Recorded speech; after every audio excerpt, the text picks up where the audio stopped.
안녕하십니까, 여러분. 오늘도 이렇게 부처님의 가르침을 함께 나누는 소중한 시간을 갖게 되어 참으로 감사합니다. 먼저 잠시 고요히 앉아서 호흡을 가다듬어 보시기 바랍니다. 들숨과 날숨을 자연스럽게 느끼면서 지금 이 순간에 온전히 머물러 보십시오.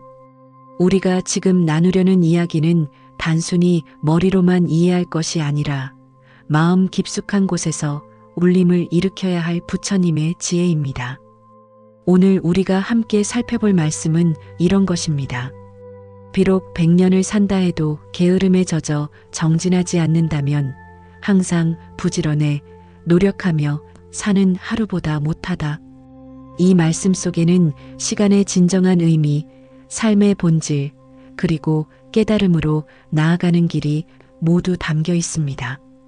여러분, 혹시 하루가 어떻게 지나갔는지 모를 만큼 무심히 보낸 적이 있으십니까? 아니면 100년이라는 긴 세월이 있다면 언젠가는 무언가를 이룰 수 있을 것이라고 막연히 생각해 본 적은 없으십니까? 오늘 이 시간을 통해 우리는 시간의 참된 가치와 정진의 깊은 의미를 함께 탐구해 보겠습니다. 이 법문이 여러분의 마음에 깊은 울림을 주고 일상에서 실천할 수 있는 지혜가 되기를 바라며, 만약 이 말씀이 도움이 되신다면 댓글로 나무아미타불을 남겨주시어 함께 부처님의 가르침을 나누는 보잘도를 실천해 주시기 바랍니다. 여러분, 시간이란 무엇일까요? 우리는 흔히 시간을 강물에 비유합니다. 끊임없이 흐르고 한번 지나간 것은 다시 돌아오지 않는 강물 말입니다. 그런데 이 강물 앞에서 우리는 어떤 모습으로 서 있습니까? 어떤 이는 강둑에 앉아서 물이 흘러가는 것을 그저 바라보기만 합니다. 물은 계속 흘러가고 그는 그 자리에 그대로 앉아 있습니다. 날이 가고 달이 가고 해가 지나가도 여전히 같은 자리에 앉아서 시간이 지나가기만을 기다립니다. 이런 사람에게는 100년의 세월이 있어도 그저 스쳐 지나가는 바람과 같을 뿐입니다. 하지만 어떤 이는 다릅니다. 그는 이 강물이 자신을 정화시키고 성장시킬 수 있는 소중한 기회임을 알고 있습니다. 매일 아침 일찍 일어나 강가로 나가서 찬물에 몸을 담그며 정신을 맑게 합니다. 강물의 흐름을 보며 무상의 진리를 깨닫고 물소리를 들으며 마음을 고요히 가라앉힙니다. 이런 사람에게는 하루하루가 소중한 깨달음의 기회가 됩니다. 부처님께서는 이런 말씀을 하셨습니다.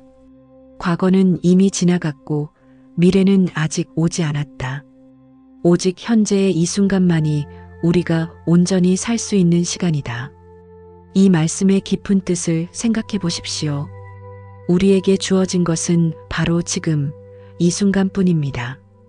어제의 후회나 내일의 걱정으로 마음을 어지럽히는 것이 아니라 지금 이 순간에 온전히 깨어 있어야 합니다.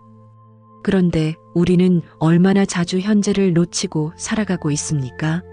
밥을 먹으면서도 다른 생각에 빠져 있고 걸으면서도 마음은 다른 곳에 가 있습니다.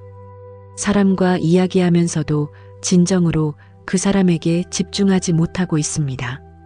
이렇게 현재를 놓치고 사는 것이야말로 진정한 게으름이 아닐까요?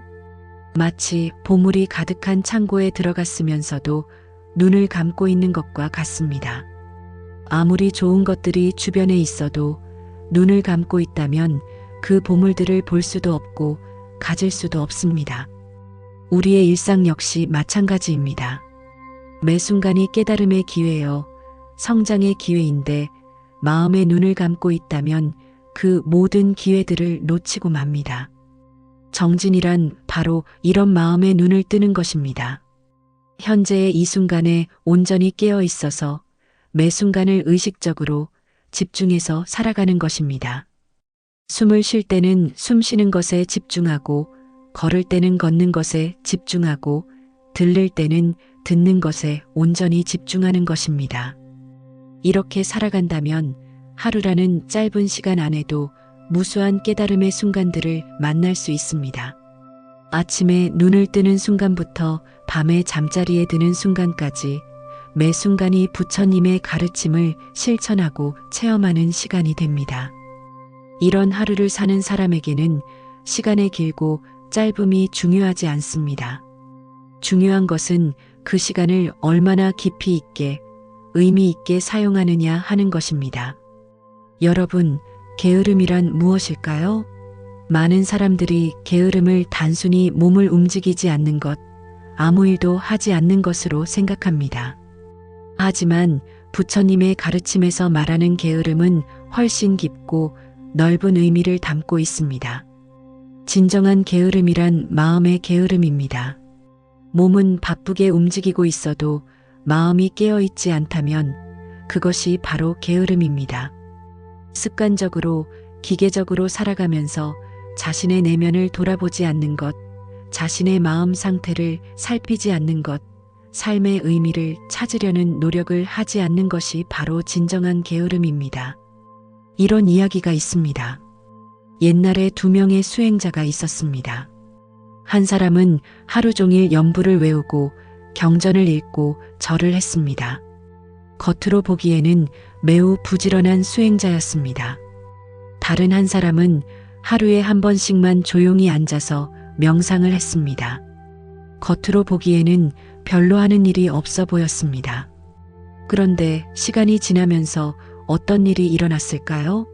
하루 종일 바쁘게 움직이던 첫 번째 수행자는 점점 지치고 건조해져 갔습니다. 연부를 외우면서도 마음은 다른 곳에 가 있었고 경전을 읽으면서도 진정한 의미를 깨닫지 못했습니다. 절을 하면서도 그저 몸만 움직일 뿐 마음은 참회하지 않았습니다. 반면에 두 번째 수행자는 비록 겉으로는 별로 하는 일이 없어 보였지만 명상하는 그 한순간만큼은 온전히 자신의 내면에 집중했습니다. 호흡을 관찰하면서 마음의 움직임을 알아차렸고 고요함 속에서 자신의 번뇌를 직시했습니다. 그리고 그 깨달음을 일상의 매 순간에 적용하려고 노력했습니다. 결국 어떤 일이 일어났을까요? 첫 번째 수행자는 수십 년을 수행했지만 별다른 변화가 없었습니다. 여전히 화를 내고 욕심을 부리고 어리석은 판단을 했습니다. 하지만 두 번째 수행자는 짧은 시간 안에 깊은 변화를 경험했습니다. 마음이 고요해지고 지혜가 생기고 자비심이 우러나왔습니다. 이 이야기는 우리에게 무엇을 말해주고 있을까요? 진정한 정진이란 양이 아니라 질의 문제라는 것입니다. 얼마나 많은 일을 하느냐가 아니라 얼마나 깊이 집중해서 하느냐가 중요하다는 것입니다. 마음의 게으름에는 여러 가지 형태가 있습니다. 첫 번째는 단순한 나태함입니다. 아무것도 하고 싶지 않고 그저 편안함 속에 머물고 싶어하는 마음입니다. 이런 마음이 생기는 것은 자연스러운 일이지만 여기에 빠져서 헤어나오지 못한다면 문제가 됩니다.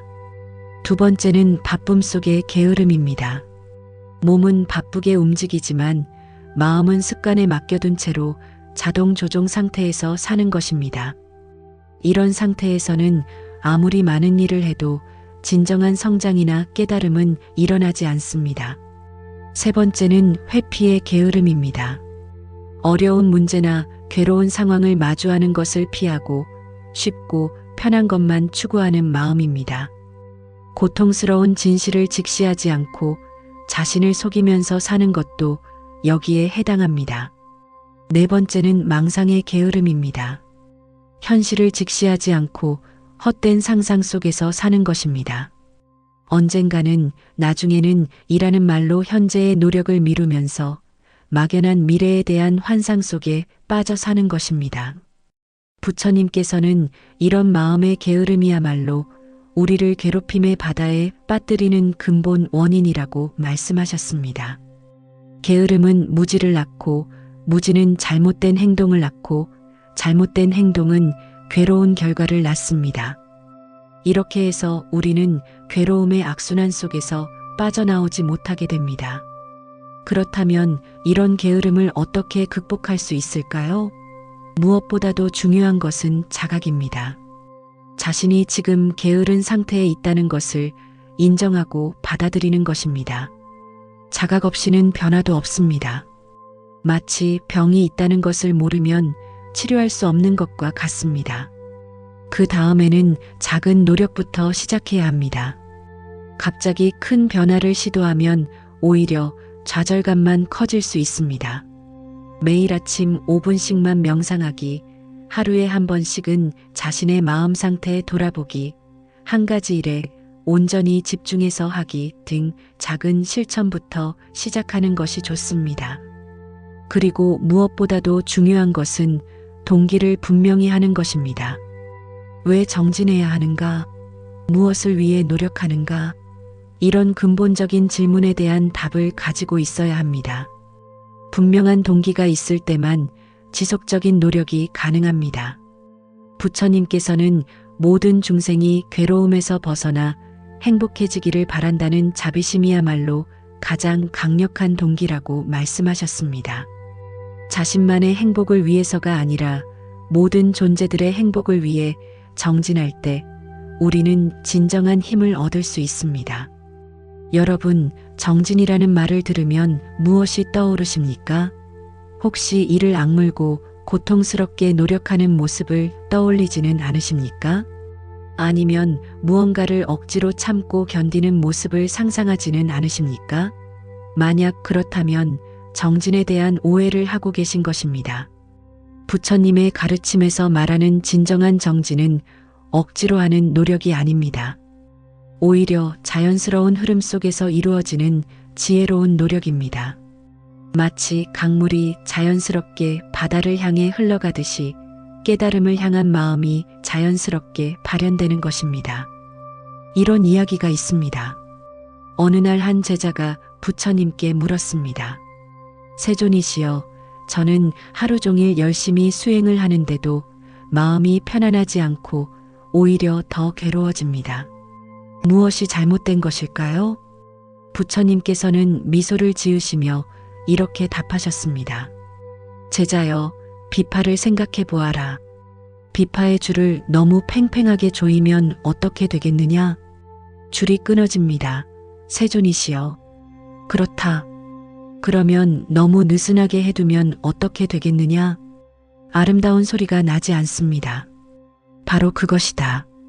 수행도 마찬가지이다. 너무 억지로 하면 마음이 긴장되어 오히려 방해가 되고 너무 느슨하면 진전이 없다. 적당한 긴장감을 유지하면서도 자연스럽게 해야 하는 것이다. 이 대화는 정진의 참된 의미를 잘 보여주고 있습니다. 정진이란 억지로 힘을 쓰는 것이 아니라 균형 잡힌 노력을 지속하는 것입니다. 마치 농부가 씨를 뿌린 후에 적당한 물을 주고 잡초를 뽑으면서 자연스럽게 작물이 자라기를 기다리는 것과 같습니다. 진정한 정진에는 여러 가지 특징이 있습니다. 첫 번째는 지속성입니다. 하루 이틀 열심히 하다가 그만두는 것이 아니라 꾸준히 계속해 나가는 것입니다.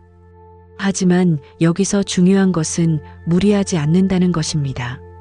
자신의 능력을 고려해서 지속 가능한 수준에서 꾸준히 해나가는 것입니다. 두 번째는 의식성입니다. 습관적으로, 기계적으로 하는 것이 아니라 매 순간 의식을 가지고 하는 것입니다. 왜 이것을 하는지, 지금 내 마음 상태는 어떤지, 이 행동이 나와 다른 사람들에게 어떤 영향을 미치는지를 항상 살피면서 하는 것입니다. 세 번째는 기쁨입니다.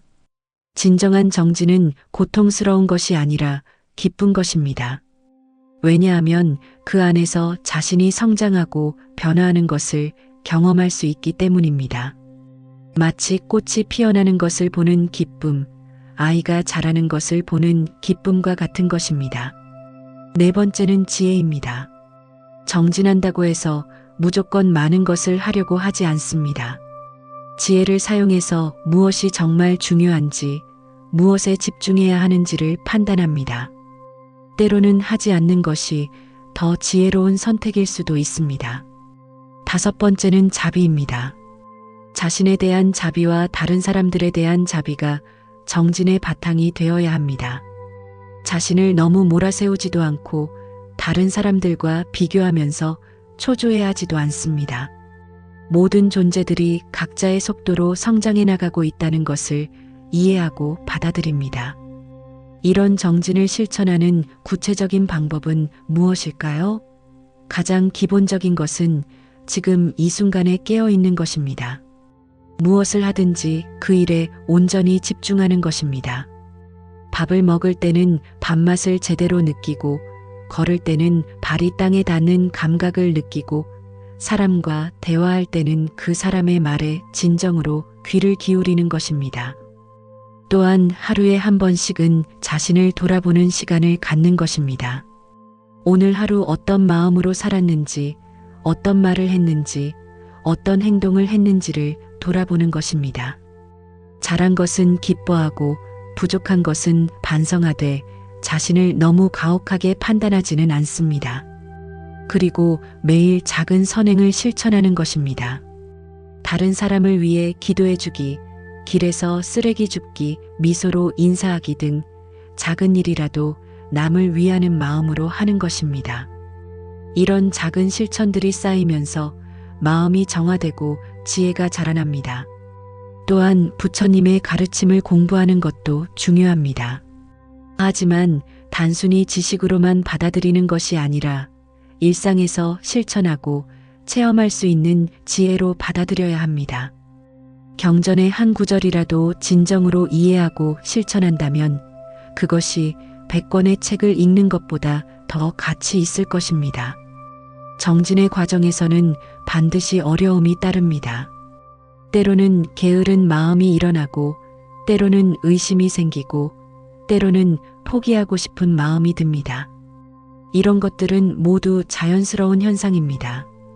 중요한 것은 이런 마음들을 적으로 여기지 않고 하나의 현상으로 관찰하면서 지혜롭게 다루는 것입니다. 마치 구름이 하늘을 지나가는 것과 같습니다. 구름이 온다고 해서 하늘이 사라지는 것은 아닙니다.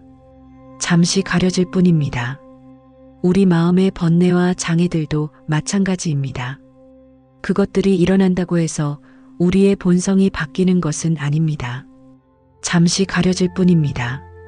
그러므로 이런 어려움들을 만날 때마다 인내심을 가지고 지혜롭게 대처해야 합니다. 때로는 휴식이 필요할 수도 있고, 때로는 방법을 바꿔야 할 수도 있습니다. 중요한 것은 완전히 포기하지 않고 계속해서 부처님의 가르침으로 돌아오는 것입니다.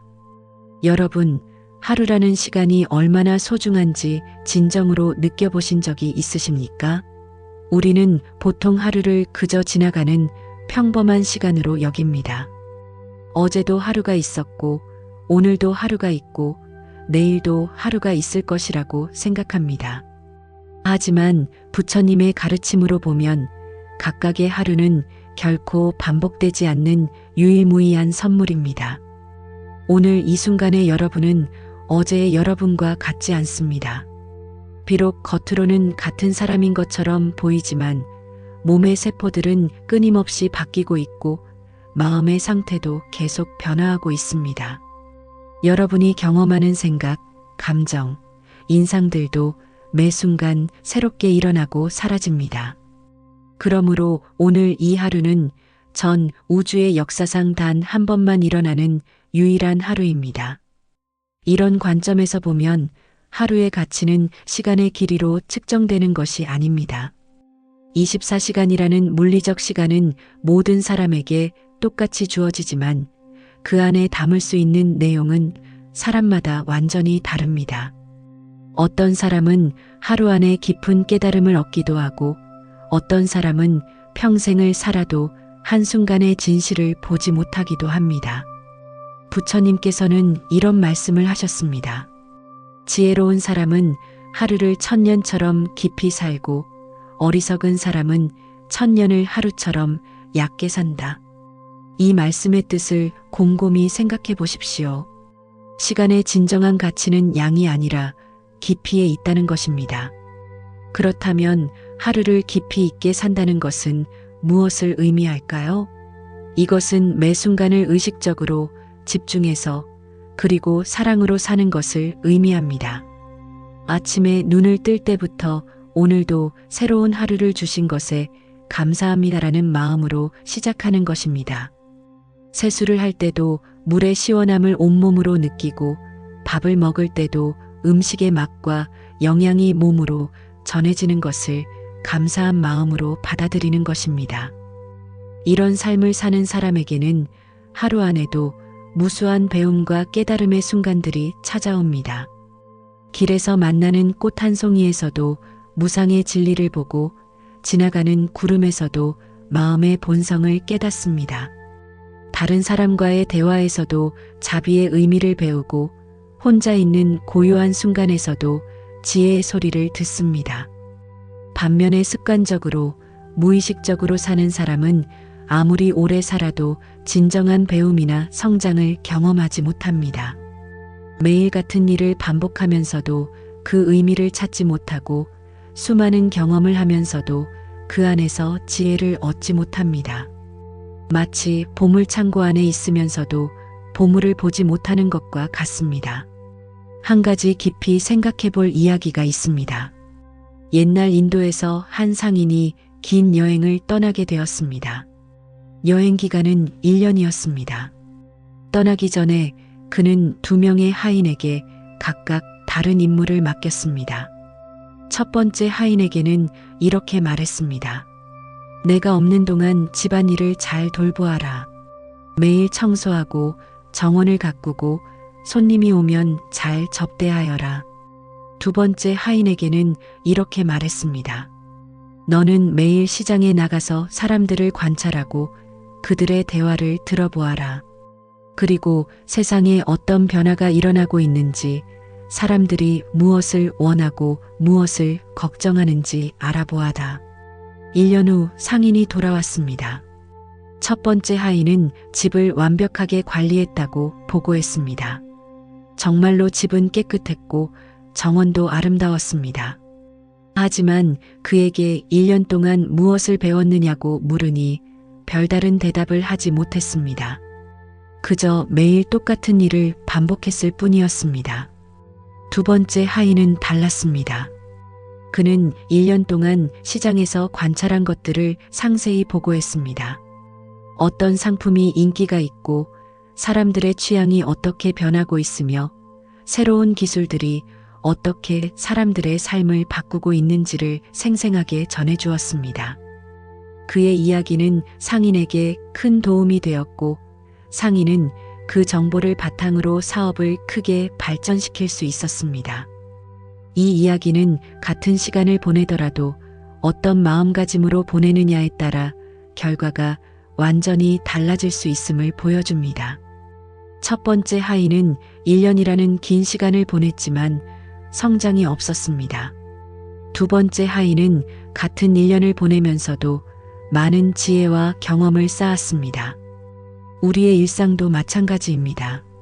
매일 반복되는 일상 속에서도 새로운 것을 발견하고 배우려는 마음으로 살아간다면 하루하루가 소중한 성장의 기회가 됩니다. 출근길에 보는 풍경에서도 계절의 변화를 느끼고 동료와의 대화에서도 인간관계의 지혜를 배우고 힘든 일을 처리하면서도 인내와 지혜를 기를 수 있습니다. 부처님께서는 현재의 이 순간보다 더 소중한 것은 없다고 말씀하셨습니다. 과거는 이미 지나갔고 바꿀 수 없으며 미래는 아직 확실하지 않습니다. 우리가 정말로 살 수 있는 것은 바로 지금 이 순간뿐입니다. 그런데 우리는 얼마나 자주 이 소중한 현재를 놓치고 있습니까? 과거의 후회나 미래의 걱정에 마음을 빼앗겨서 지금 이 순간에 일어나고 있는 기적 같은 일들을 보지 못하고 있습니다. 지금 이 순간에도 우리의 심장은 뛰고 있고 폐는 숨을 쉬고 있고 뇌는 생각하고 있습니다. 이런 것들이 얼마나 놀라운 기적인지 생각해 보십시오. 또한 지금 이 순간에도 수많은 사람들이 우리와 연결되어 있습니다. 우리가 입고 있는 옷을 만든 사람, 우리가 먹는 음식을 기른 농부, 우리가 사는 집을 지은 사람들, 이 모든 사람들의 노력과 정성이 지금 이 순간에 우리를 가능하게 해주고 있습니다. 이런 연결의 신비로움을 느낄 수 있다면 하루하루가 감사와 경외의 연속이 될 것입니다. 하루의 소중함을 진정으로 깨닫기 위해서는 죽음에 대한 명상도 필요합니다. 부처님께서는 제자들에게 자주 죽음에 대해 생각하라고 말씀하셨습니다. 이는 죽음을 두려워하라는 것이 아니라 삶의 소중함을 깨닫기 위함입니다. 우리는 언제 죽을지 모릅니다. 오늘이 마지막 날일 수도 있고 내일일 수도 있습니다. 이런 현실을 받아들일 때 하루하루가 얼마나 소중한지 절실히 느낄 수 있습니다. 만약 오늘이 내 인생의 마지막 날이라면 나는 무엇을 하겠는가? 라고 자문해 보십시오. 아마도 사소한 일들로 화를 내거나 시간을 낭비하지는 않을 것입니다. 대신 사랑하는 사람들에게 진심을 전하고 미움을 용서하고 감사한 마음을 표현하고 의미 있는 일에 집중할 것입니다. 그렇다면 왜 우리는 매일을 마지막 날처럼 소중히 살지 않을까요? 물론 매일을 마지막 날처럼 긴장해서 살라는 뜻은 아닙니다. 오히려 매 순간을 온전히 느끼고 감사하며 의미 있게 살라는 뜻입니다. 이렇게 살 때 우리는 시간의 진정한 가치를 깨달을 수 있습니다. 하루 안에 담을 수 있는 것들을 생각해 보십시오. 한 번의 깊은 호흡으로도 마음을 평화롭게 할 수 있고 한 번의 미소로도 다른 사람의 하루를 밝게 만들 수 있습니다. 한마디 따뜻한 말로도 상처받은 마음을 치유할 수 있고 한 번의 선행으로도 세상을 더 아름답게 만들 수 있습니다. 또한 하루 안에 우리는 무수한 선택의 순간들을 맞이합니다. 매 순간 우리는 선택해야 합니다. 화를 낼 것인가, 인내할 것인가, 비판할 것인가, 이해할 것인가, 절망할 것인가, 희망을 가질 것인가, 게으름에 빠질 것인가, 정진할 것인가. 이런 작은 선택들이 쌓여서 우리의 인격을 만들고 우리의 운명을 결정합니다. 그러므로 하루를 깊이 있게 산다는 것은 이런 매 순간의 선택을 의식적으로 지혜롭게 하는 것입니다. 습관에 맡겨두지 않고 자동 조종 상태로 살지 않고 매 순간 깨어있는 의식으로 최선의 선택을 하려고 노력하는 것입니다. 이런 삶을 사는 사람에게는 시간이 다르게 경험됩니다. 물리적으로는 24시간이지만 의식의 차원에서는 훨씬 풍부하고 깊은 시간이 됩니다. 마치 얕은 물과 깊은 물의 차이와 같습니다. 얕은 물에서는 바닥이 다 보이지만 별로 특별한 것이 없습니다. 하지만 깊은 물에서는 다양한 생물들이 살고 있고 신비로운 세계가 펼쳐져 있습니다. 우리의 하루도 마찬가지입니다. 표면적으로만 살면 별로 특별한 것이 없어 보입니다. 하지만 깊이 있게 살면 매 순간이 경이로움과 배움의 연속이 됩니다. 이런 하루를 사는 사람은 비록 짧은 시간을 살더라도 충만한 삶을 살 수 있습니다. 반면에 아무리 오래 살아도 깊이 없이 살면 공허한 삶이 될 수밖에 없습니다. 여러분, 세상의 모든 것은 변화합니다. 이것이 바로 부처님께서 깨달으신 무상의 진리입니다. 산도 바뀌고 바다도 바뀌고 별도 바뀝니다. 하물며 우리 인간의 삶이야 얼마나 빠르게 변화하겠습니까? 그런데 이 무상의 진리를 단순히 슬픈 것, 두려운 것으로만 받아들여서는 안 됩니다. 무상이야말로 우리에게 하루하루의 소중함을 깨우쳐주는 가장 큰 스승이기 때문입니다. 만약 모든 것이 영원히 변하지 않는다면 어떨까요?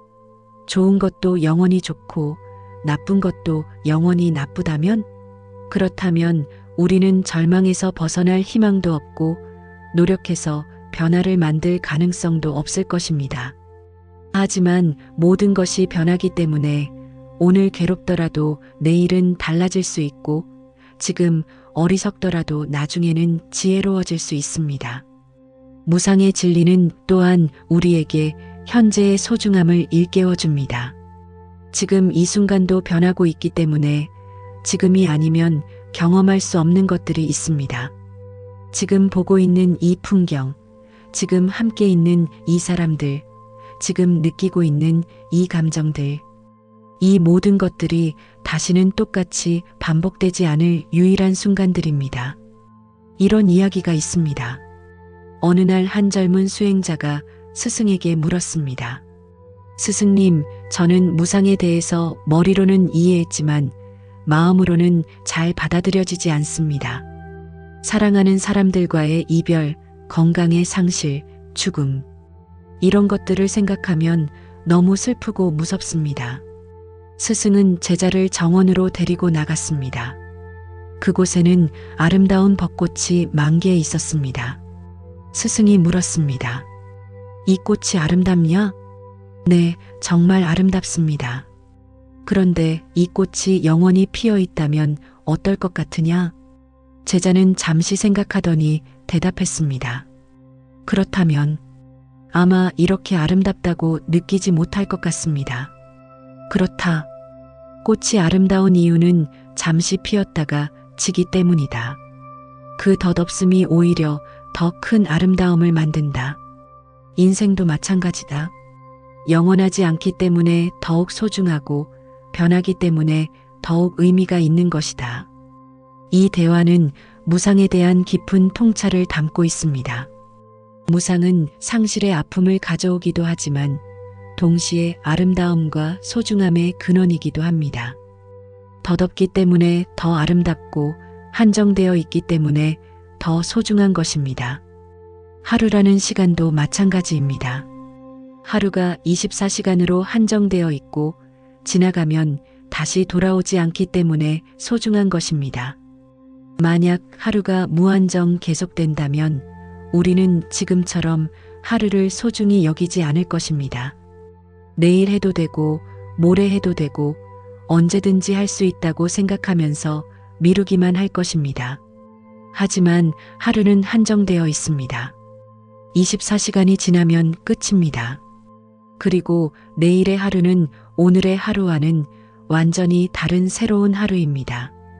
어제 하지 못한 일을 오늘 할 수는 있지만 어제의 그 순간 자체를 다시 살 수는 없습니다. 이런 관점에서 보면 매일 아침 눈을 뜰 때마다 우리는 새로운 선물을 받는 것입니다. 전 우주의 역사상 단 한 번만 주어지는 특별한 하루를 선물로 받는 것입니다. 이 선물을 어떻게 사용할지는 전적으로 우리의 선택에 달려 있습니다. 무상의 진리는 또한 우리에게 집착에서 벗어날 수 있는 지혜를 줍니다.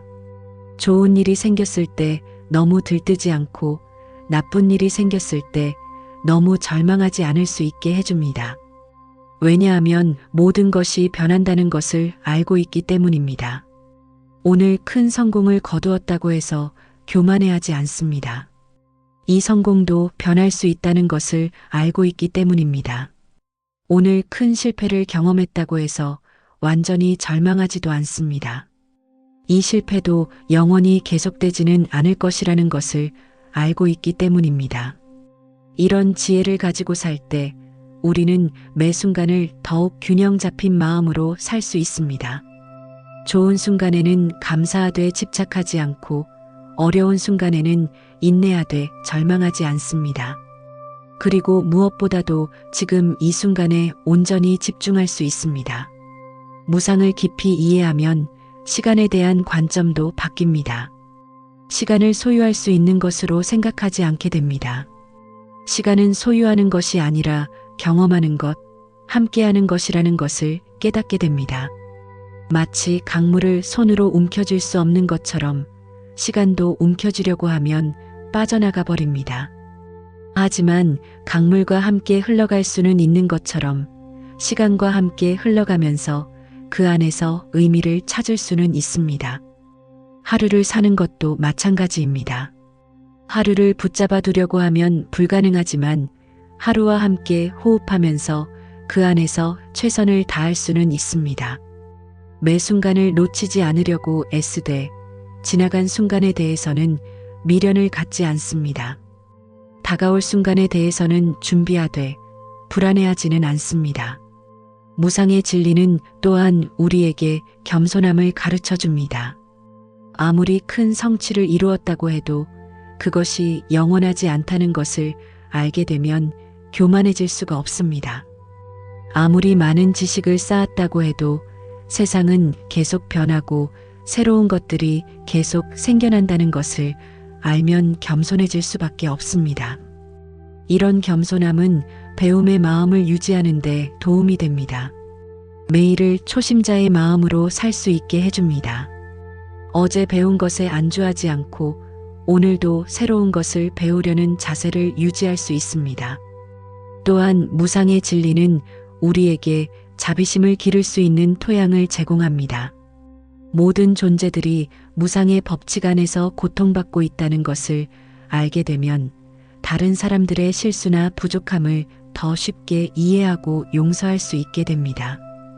그들도 나와 같은 조건 속에서 살아가고 있는 동반자들이라는 것을 깨닫게 됩니다. 무상을 올바르게 이해할 때 우리는 삶에 대해 더욱 적극적이고 의미 있는 태도를 가질 수 있습니다. 어차피 모든 것이 변한다면 좋은 방향으로 변화시키기 위해 노력해야겠다는 생각을 하게 됩니다.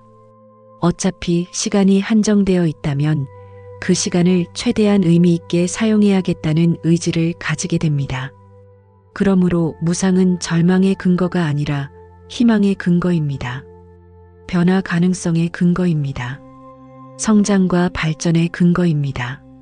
그리고 무엇보다도 현재 순간의 소중함을 깨닫게 해주는 가장 큰 스승입니다. 여러분, 마음을 정원에 비유해 보신 적이 있으십니까?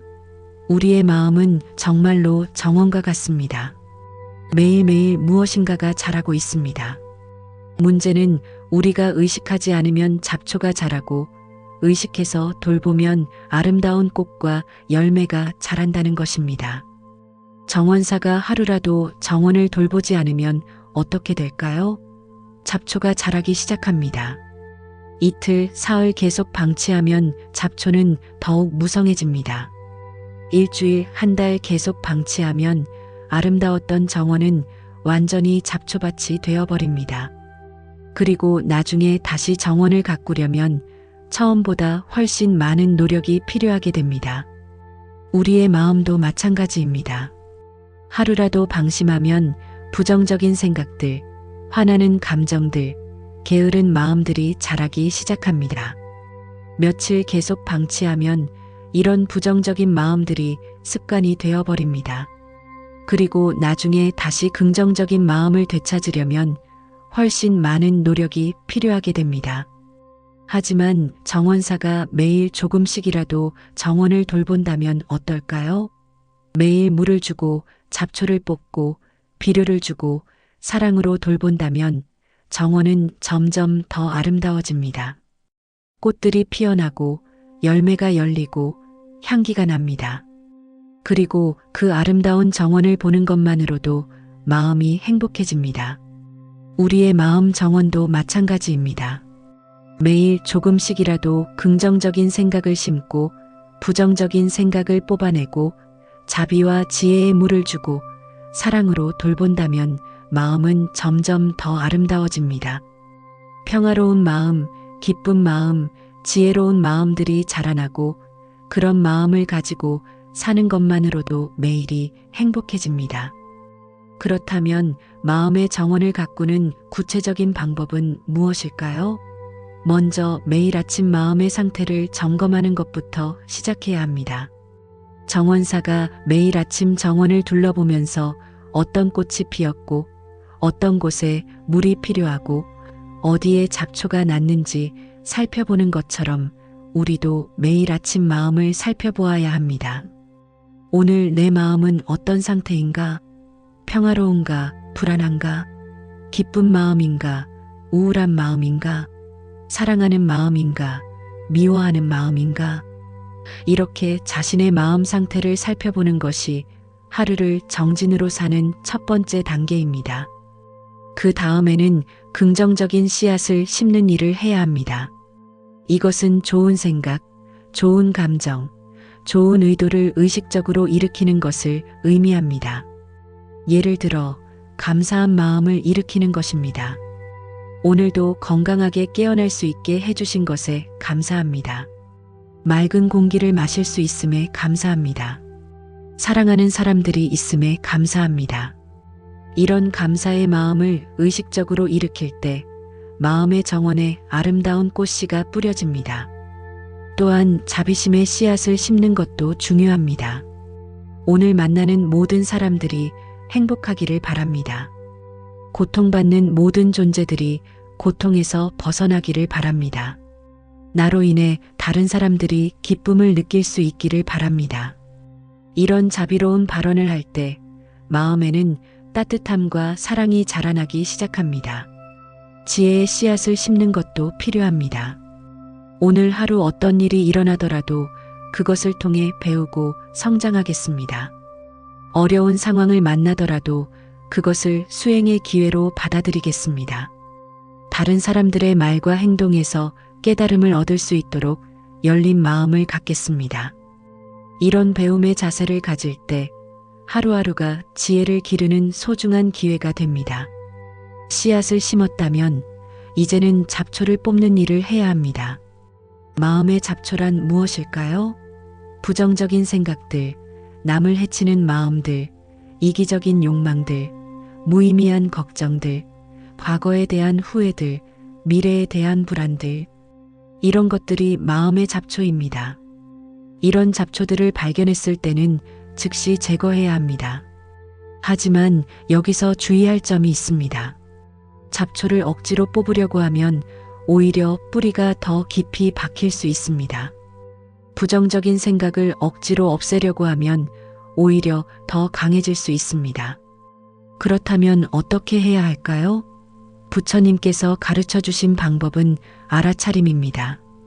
부정적인 생각이나 감정이 일어났을 때 그것을 적으로 여기지 말고 하나의 현상으로 관찰하는 것입니다. 아, 지금 화난 생각이 일어나고 있구나. 지금 걱정하는 마음이 생기고 있구나. 지금 질투하는 감정이 올라오고 있구나. 이렇게 객관적으로 관찰하면 그런 생각과 감정들이 자연스럽게 사라집니다. 마치 구름이 하늘을 지나가는 것을 보는 것과 같습니다. 구름을 쫓아내려고 애쓰지 않아도 그냥 지켜보고 있으면 구름은 자연스럽게 지나가 버립니다. 우리 마음의 번뇌들도 마찬가지입니다. 억지로 없애려고 하지 않고 그냥 지켜보고 있으면 자연스럽게 지나가 버립니다. 마음의 정원에는 물주기도 필요합니다. 정원에 물을 주듯이 마음에도 영향을 주어야 합니다. 이 영향이란 부처님의 가르침입니다. 매일 조금씩이라도 경전을 읽거나 법문을 듣거나 명상을 하면서 마음의 법에 감로수를 부어주어야 합니다. 하지만 여기서도 중요한 것은 양보다는 질입니다. 많은 경전을 읽는 것보다는 한 구절이라도 깊이 이해하고 실천하는 것이 더 중요합니다. 긴 명상을 하는 것보다는 짧아도 집중해서 하는 명상이 더 효과적입니다. 또한 마음의 정원에는 햇빛도 필요합니다. 식물이 햇빛을 받아야 광합성을 하듯이 우리 마음도 지혜의 햇빛을 받아야 합니다. 이 지혜의 햇빛은 바로 깨달음입니다. 일상의 작은 경험들 속에서도 진리를 발견하고 평범한 순간들 속에서도 깨달음을 얻으려는 노력을 해야 합니다. 예를 들어 아침에 해가 뜨는 것을 보면서 모든 것에는 때가 있구나. 나에게도 깨달음의 해가 뜰 때가 있을 것이다라고 생각할 수 있습니다. 비가 내리는 것을 보면서 비가 땅을 적셔주듯이 부처님의 가르침이 내 마음을 적셔주고 있구나라고 느낄 수 있습니다. 이렇게 일상의 모든 순간을 깨달음의 기회로 받아들일 때 마음의 정원은 지혜의 햇빛을 받게 됩니다. 마음의 정원 가꾸기에서 또 하나 중요한 것은 인내입니다. 정원사도 씨를 뿌린다고 해서 바로 꽃이 피고 열매가 열리는 것을 기대하지 않습니다. 시간이 필요하다는 것을 알고 있기 때문에 인내심을 가지고 기다립니다. 마음의 변화도 마찬가지입니다. 오늘 좋은 생각을 했다고 해서 내일 바로 성인이 되는 것은 아닙니다. 하지만 꾸준히 계속하다 보면 어느 순간 큰 변화를 경험할 수 있습니다. 부처님께서는 이런 말씀을 하셨습니다. 물방울이 떨어져서 항아리를 가득 채우듯이 지혜로운 사람은 조금씩 쌓아가면서 선함으로 자신을 채운다. 하루하루의 작은 노력들이 쌓여서 결국은 큰 변화를 만들어내는 것입니다. 마음의 정원을 가꾸는 과정에서는 때로 실패도 경험하게 됩니다. 어떤 날은 화를 내기도 하고, 어떤 날은 게으른 마음에 빠지기도 하고, 어떤 날은 이기적인 생각을 하기도 합니다. 하지만 이런 실패들을 보고 자신을 너무 책망하거나 포기해서는 안 됩니다. 정원사도 때로는 실수합니다. 물을 너무 많이 주어서 뿌리가 썩게 만들기도 하고, 잡초인 줄 알고 꽃을 뽑아버리기도 합니다. 하지만 그런 실수들을 통해서 더 좋은 정원사가 되어갑니다. 우리도 마찬가지입니다. 실수와 실패를 통해서 더 지혜로운 수행자가 되어갈 수 있습니다. 중요한 것은 실수했을 때 즉시 다시 시작하는 것입니다. 어제 화를 냈다면 오늘은 인내심을 기르려고 노력하고, 어제 이기적이었다면 오늘은 남을 위하는 마음을 기르려고 노력하는 것입니다. 과거의 실수에 매달리지 말고 현재의 이 순간부터 다시 새롭게 시작하는 것입니다. 마음의 정원을 가꾸는 일은 평생에 걸친 작업입니다. 하지만 그 결과는 정말로 아름답습니다. 마음이 평화로워지고 지혜가 자라나고 자비심이 우러나옵니다. 그리고 그런 마음을 가지고 살아갈 때 하루하루가 기쁨과 만족으로 가득해집니다.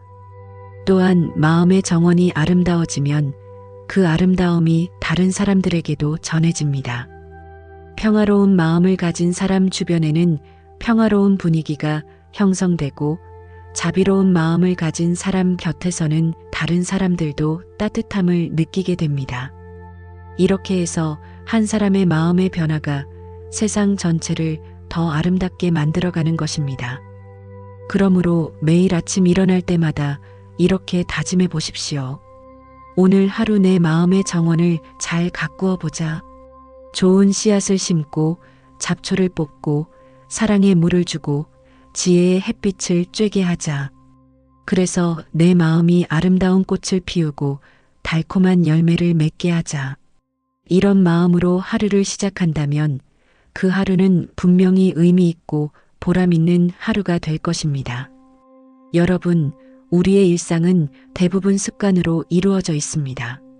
아침에 일어나는 것부터 밤에 잠자리에 드는 것까지 우리가 하는 행동의 90% 이상이 습관적인 행동들입니다. 이런 습관들은 마치 강물과 같습니다. 한번 흐르기 시작하면 자연스럽게 계속 흐르려고 하는 특성이 있습니다.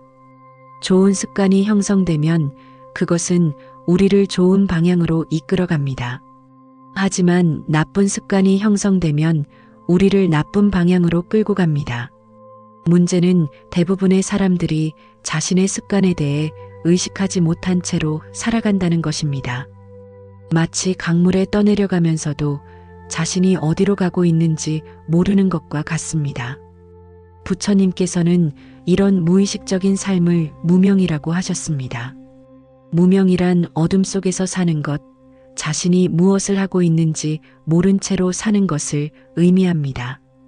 이런 상태에서는 100년을 살아도 진정한 성장이나 깨달음을 경험할 수 없습니다.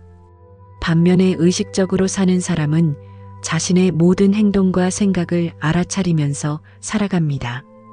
습관의 강물에 휩쓸려 가지 않고 매 순간 의식적인 선택을 합니다. 이런 사람은 하루를 살아도 무수한 깨달음의 순간들을 경험할 수 있습니다. 이런 이야기가 있습니다. 두 명의 나그네가 같은 길을 걷고 있었습니다. 첫 번째 나그네는 목적지만 생각하면서 빨리빨리 걸어갔습니다. 주변의 풍경은 보지도 않고 발밑의 길도 제대로 살피지 않으면서 오직 빨리 도착하는 것만 생각했습니다. 두 번째 나그네는 천천히 걸으면서 주변을 둘러보았습니다. 길가에 핀 꽃들도 보고 나무에서 지저귀는 새들의 노래도 듣고 바람의 향기도 맡으면서 걸어갔습니다. 발을 내딛는 감각도 느끼고 숨 쉬는 것도 의식하면서 걸어갔습니다. 결국 두 사람 모두 목적지에 도착했습니다. 첫 번째 나그네는 조금 더 빨리 도착했지만 여행에서 얻은 것은 별로 없었습니다. 그저 피곤함만 남았을 뿐입니다. 두 번째 나그네는 조금 늦게 도착했지만 여행하는 내내 기쁨과 평화를 경험했습니다. 그리고 많은 것들을 보고 듣고 느끼면서 마음이 풍요로워졌습니다. 우리의 인생도 마찬가지입니다. 목적지 성공, 행복, 깨달음 등에 도착하는 것도 중요하지만 그 과정을 어떻게 살아가느냐가 더욱 중요합니다. 의식 없이 습관적으로만 살아간다면 비록 많은 것을 성취한다 해도 진정한 만족이나 기쁨을 얻기 어렵습니다. 그렇다면 어떻게 해야 습관의 노예가 되지 않고 의식적인 삶을 살 수 있을까요? 먼저는 자신의 습관들을 객관적으로 관찰해야 합니다. 하루 종일 내가 무엇을 하는지, 어떤 생각을 하는지, 어떤 감정을 느끼는지를 의식적으로 살펴보는 것입니다. 아침에 일어나서부터 시작해 보십시오. 알람이 울릴 때 어떤 생각이 드는지, 침대에서 일어날 때 몸의 감각은 어떤지, 화장실에 갈 때 어떤 마음인지, 이런 사소한 것들까지 의식해서 관찰해 보는 것입니다. 처음에는 매우 어색하고 힘들 것입니다. 왜냐하면 지금까지 무의식적으로 해왔던 것들을 의식적으로 하려고 하기 때문입니다. 하지만 계속 연습하다 보면 점점 자연스러워집니다. 그리고 이런 의식적인 관찰을 통해서 자신에 대해 많은 것들을 알게 됩니다. 예를 들어 아침에 일어날 때 항상 피곤해. 조금 더 자고 싶어라는 생각이 든다는 것을 발견할 수 있습니다. 이것을 알아차린 순간부터는 선택의 여지가 생깁니다. 그 생각에 그대로 휩쓸려서 계속 침대에 누워 있을 수도 있고 아니면 이것은 습관적인 생각일 뿐이다. 일어나서 새로운 하루를 시작해보자라고 선택할 수도 있습니다. 밥을 먹을 때도 마찬가지입니다. 지금까지는 텔레비전을 보거나 핸드폰을 하면서 무의식적으로 밥을 먹었다면 이제는 의식적으로 먹어보는 것입니다. 음식의 맛을 제대로 느끼고 씹는 소리를 듣고 음식이 몸으로 들어가는 것을 느끼면서 먹는 것입니다. 이렇게 의식적으로 먹으면 여러 가지 좋은 효과가 있습니다. 음식의 진정한 맛을 느낄 수 있어서 더 큰 만족을 얻을 수 있고 소화도 잘 되고 감사한 마음도 생깁니다. 그리고 무엇보다도 이 한 끼 식사가 단순한 생존 행위가 아니라 의미 있는 수행의 시간이 됩니다. 걸을 때도 의식적으로 걸어보십시오. 발이 땅에 닿는 감각, 몸의 균형, 주변의 소리와 냄새, 이런 것들을 의식하면서 걸으면 단순한 이동이 아니라 생동감 있는 경험이 됩니다. 그리고 걷는다는 것 자체가 얼마나 신기하고 감사한 일인지 깨닫게 됩니다. 사람들과 대화할 때도 의식적으로 해보십시오. 상대방의 말을 진짜로 듣고 상대방의 감정을 느끼려고 노력하고 자신이 하는 말이 상대방에게 어떤 영향을 미칠지 생각해 보면서 대화하는 것입니다. 이렇게 하면 진정한 소통이 가능해집니다. 일할 때도 의식적으로 해보십시오.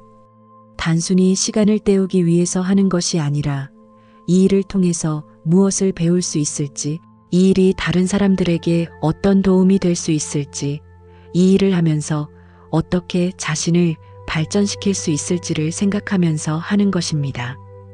이렇게 의식적으로 살아가면 같은 일을 해도 완전히 다른 경험을 하게 됩니다. 습관적으로 할 때는 그냥 지나가 버리는 순간들이 의식적으로 할 때는 깊은 의미와 가치를 가진 순간들로 변합니다. 하지만 여기서 중요한 것은 균형입니다. 모든 것을 항상 의식적으로 하려고 하면 오히려 긴장되고 피곤해질 수 있습니다. 때로는 습관적으로 자연스럽게 하는 것도 필요합니다. 중요한 것은 선택권이 있다는 것입니다. 의식적으로 할 수도 있고 습관적으로 할 수도 있지만 그 선택을 자신이 하고 있다는 것을 아는 것입니다. 또한 의식적인 삶을 위해서는 정기적인 반성의 시간이 필요합니다. 하루를 마치기 전에 오늘 하루를 돌아보는 시간을 갖는 것입니다. 오늘 나는 얼마나 의식적으로 살았는가? 어떤 순간에는 깨어 있었고 어떤 순간에는 습관에 휩쓸렸는가? 내일은 어떤 부분을 더 의식적으로 해보면 좋을까? 이런 질문들을 스스로에게 해보는 것입니다. 이런 반성을 통해서 점점 더 의식적인 삶을 살 수 있게 됩니다. 그리고 의식적으로 살수록 하루하루가 더욱 풍부하고 의미 있어집니다. 같은 24시간이지만 그 안에 담겨 있는 내용이 완전히 달라지는 것입니다. 부처님께서는 깨어있는 마음으로 사는 하루가 잠들어 있는 마음으로 사는 100년보다 낫다고 말씀하셨습니다. 이 말씀의 진정한 의미를 이제 이해할 수 있을 것입니다. 의식적으로 깨어있는 마음으로 사는 하루는 정말로 무한한 가치를 가지고 있습니다. 여러분, 하루라는 시간을 무엇으로 채우시겠습니까? 우리에게 주어진 24시간이라는 그릇을 무엇으로 가득 채울 것인지는 우리의 선택에 달려 있습니다. 부처님께서는 이 시간을 자비와 지혜로 채우라고 말씀하셨습니다. 이 두 가지는 깨달음으로 나아가는 수행의 두 날개와 같습니다. 새가 두 날개로 하늘을 나는 것처럼 우리도 자비와 지혜라는 두 날개로 깨달음의 하늘을 날 수 있습니다. 자비만 있고 지혜가 없으면 맹목적이 되기 쉽고 지혜만 있고 자비가 없으면 냉정하고 메말라집니다. 하지만 자비와 지혜가 함께할 때 우리는 진정한 완전함을 향해 나아갈 수 있습니다. 먼저 자비에 대해 살펴보겠습니다. 자비란 무엇일까요? 많은 사람들이 자비를 단순히 불쌍히 여기는 마음, 동정하는 마음으로 이해합니다. 하지만 부처님께서 말씀하신 자비는 훨씬 깊고 넓은 의미를 담고 있습니다. 진정한 자비는 모든 존재들이 행복하기를 바라는 마음입니다. 그리고 그 행복을 위해 실제로 도움이 되는 행동을 하려는 의지입니다. 여기서 중요한 것은 모든 존재들이라는 말입니다. 자신이 좋아하는 사람들만이 아니라 싫어하는 사람들도, 모르는 사람들도, 심지어 자신에게 해를 끼친 사람들도 모두 포함하는 것입니다. 이런 자비심을 기르기 위해서는 연습이 필요합니다. 하루의 시작을 이런 다짐으로 시작해 보십시오. 오늘 하루 내가 만나는 모든 사람들이 행복하기를 바랍니다. 나로 인해서 다른 사람들이 조금이라도 더 기쁨을 느낄 수 있기를 바랍니다. 고통받는 모든 존재들이 고통에서 벗어나기를 바랍니다. 이런 마음으로 하루를 시작하면 사람들을 대하는 태도가 달라집니다. 짜증나는 상황을 만날 때도 저 사람도 나와 같은 인간이고 나와 같이 행복하기를 원하는 존재구나라고 생각할 수 있습니다. 그러면 화가 나지 않고 오히려 이해심이 생깁니다. 자비를 실천하는 구체적인 방법들이 있습니다. 가장 기본적인 것은 말과 행동으로 다른 사람들에게 상처를 주지 않는 것입니다. 그 다음 단계는 적극적으로 도움을 주는 것입니다. 물질적인 도움만이 아니라 따뜻한 말 한마디, 진심 어린 미소, 진정한 관심과 경청도 큰 도움이 됩니다. 하지만 자비를 실천할 때 주의해야 할 점들이 있습니다. 첫째는 지나친 동정에 빠지지 않는 것입니다. 다른 사람의 고통을 보고 함께 괴로워하기만 한다면 그것은 자비가 아니라 단순한 감정적 반응입니다. 진정한 자비는 냉정한 판단력과 함께해야 합니다. 둘째는 상대방이 진정으로 필요로 하는 것을 주는 것입니다. 때로는 엄격함이 더 큰 자비일 수 있고 때로는 거리를 두는 것이 더 도움이 될 수 있습니다. 무조건 상대방이 원하는 것을 들어주는 것이 자비는 아닙니다. 셋째는 자신에 대한 자비도 잊지 않는 것입니다. 다른 사람들만 도우려고 하다가 자신을 소진시켜버리면 결국 아무도 도울 수 없게 됩니다. 자신의 몸과 마음을 건강하게 유지하는 것도 자비 실천의 중요한 부분입니다. 지혜에 대해서도 살펴보겠습니다. 지혜란 사물을 있는 그대로 보는 능력입니다. 우리의 편견이나 감정적 반응에 휘둘리지 않고 상황을 객관적으로 정확하게 파악하는 능력입니다. 그리고 그런 이해를 바탕으로 올바른 판단을 내리고 적절한 행동을 할 수 있는 능력입니다. 지혜를 기르기 위해서는 무엇보다도 자신의 무지를 인정하는 것부터 시작해야 합니다. 나는 아직 모르는 것이 많다. 내가 옳다고 생각하는 것도 틀릴 수 있다. 나는 계속 배워야 한다. 이런 겸손한 마음을 가질 때 진정한 학습이 시작됩니다. 하루를 지혜롭게 살기 위해서는 매 순간 이런 질문들을 자신에게 해보는 것이 좋습니다. 지금 내가 보고 있는 것이 정말 사실인가? 내 감정이나 편견이 섞여 있지는 않은가? 이 상황에서 가장 지혜로운 선택은 무엇인가? 이 행동이 나와 다른 사람들에게 어떤 결과를 가져올까? 이런 질문들을 통해서 우리는 점점 더 명확하게 사물을 볼 수 있게 됩니다. 그리고 명확하게 볼수록 더 적절한 행동을 할 수 있게 됩니다. 지혜를 기르는 또 다른 방법은 다른 사람들의 관점에서 상황을 보려고 노력하는 것입니다. 나와 의견이 다른 사람이 있다면 그 사람은 왜 그런 생각을 하게 되었을까를 이해하려고 노력해 보는 것입니다. 이런 노력을 통해서 우리는 더 넓은 시각을 갖게 됩니다. 자비와 지혜를 함께 실천하는 구체적인 방법들을 살펴보겠습니다. 아침에 일어나서 첫 번째로 하는 일을 자비와 지혜의 발언으로 만들어 보십시오. 오늘 하루 모든 존재들의 행복을 위해 살겠습니다. 지혜롭게 판단하고 자비롭게 행동하겠습니다. 밥을 먹을 때도 자비와 지혜를 실천할 수 있습니다. 이 음식이 어떻게 내 앞에 올 수 있었는지 생각해 보는 것입니다. 농부들의 노고, 요리하는 사람의 정성, 자연의 은혜, 이 모든 것들에 감사하는 마음을 갖는 것이 자비입니다. 그리고 몸에 좋은 것을 적당히 먹는 것이 지혜입니다.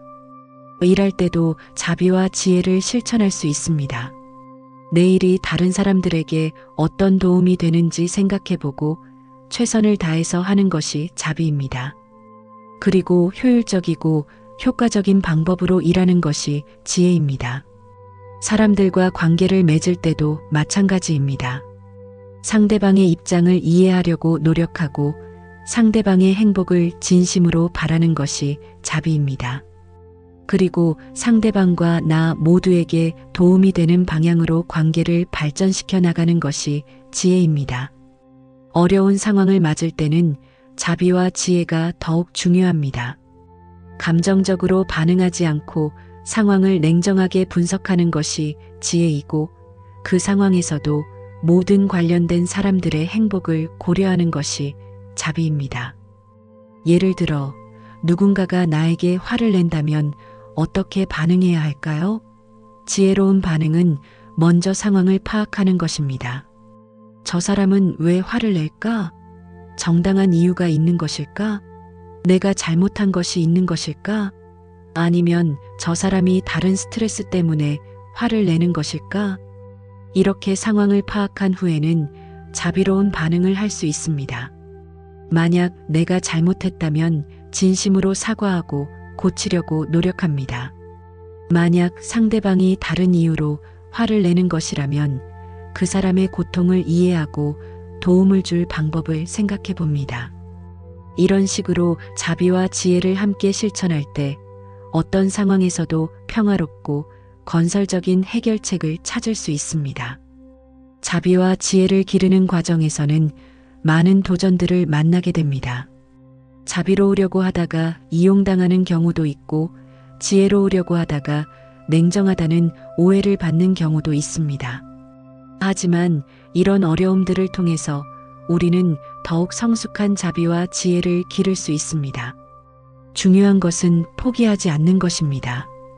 완벽한 자비와 지혜를 하루아침에 기를 수는 없습니다. 하지만 매일 조금씩이라도 연습하다 보면 어느 순간 큰 변화를 경험할 수 있습니다.